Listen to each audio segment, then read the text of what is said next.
अस्सलामुअलैकुम। मैं doctor Zoya Kausar, MS obstetrician and gynaecologist हूँ। मैं आज आपके साथ एक बहुत इम्पॉर्टेंट टॉपिक डिस्कस करने के लिए हूँ। काफ़ी फ़ीमेल्स आजकल ओपीडी में आके सबसे पहला क्वेश्चन ये पूछती हैं, क्या हम रमज़ानों में रोज़े रख सकते हैं?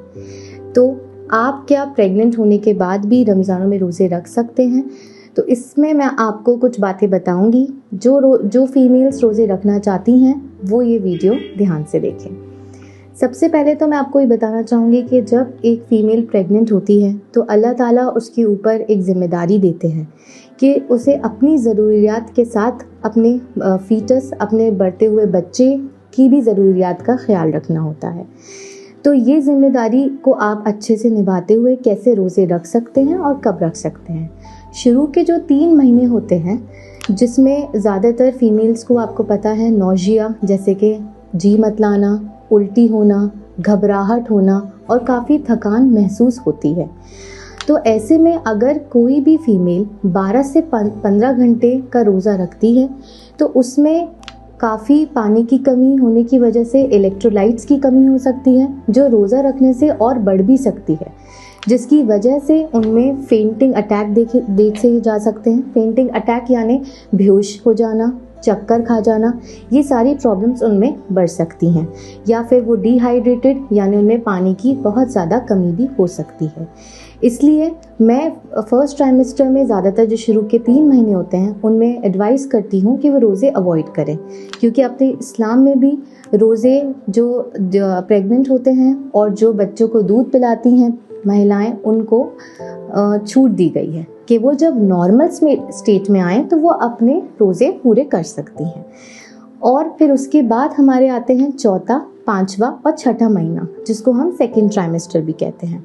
ये प्रेगनेंसी का हनीमून पीरियड कहा जाता है, क्योंकि जो पहले 3 महीनों में नौजिया, उल्टी होना, घबराहट होना, थकान होना, वो काफ़ी हद तक इन 3 महीनों में कम हो जाती है या बिल्कुल ही ख़त्म हो जाती है कुछ लोगों में। तो इसमें जो फीमेल्स जिनको शुगर की, बीपी की या जिनमें खून की कमी नहीं है वो लोग और अपने आप को हेल्दी फील करती हैं, वो बिल्कुल रोज़े रख सकती हैं इन 3 महीनों में। इन 3 महीनों में वो रोज़े रखें, लेकिन बस लगातार ना रखें, थोड़े से छोड़ के रखें। उसके बाद हमारे जो आखिर के 3 महीने होते हैं, जो 7 मंथ, 8 मंथ और 9 मंथ होते हैं, ये जो आखिर के 3 महीने होते हैं जिन्हें थर्ड ट्राइमेस्टर कहते हैं, इसमें जो बच्चे की ग्रोथ है वो सबसे ज़्यादा होती है। यानी अगर हम कहें तो बच्चा अपना पूरा वज़न इन आखिर के 3 महीनों में ही लेता है। तो इस दौरान मदर का कैलोरी इंटेक कम नहीं होना चाहिए कि उसका खान पान कम हो जाए, जिसकी वजह से उसके बच्चे की बढ़त कम हो। और इस दौरान प्रेग्नेंट वुमेन को हाइड्रेटेड रहना बहुत ज़रूरी है, यानी उनमें पानी की कमी भी नहीं होनी चाहिए, वरना उनमें डिहाइड्रेशन की प्रॉब्लम बहुत सीवियर भी हो सकती है। इसलिए मैं आखिर के 3 महीनों में प्रेग्नेंट फीमेल्स को एडवाइस करूँगी कि वो रोज़े रखना अवॉइड करें, क्योंकि अपने इस्लाम में भी छूट है और आप बाद में इनको पूरा कर सकते हैं।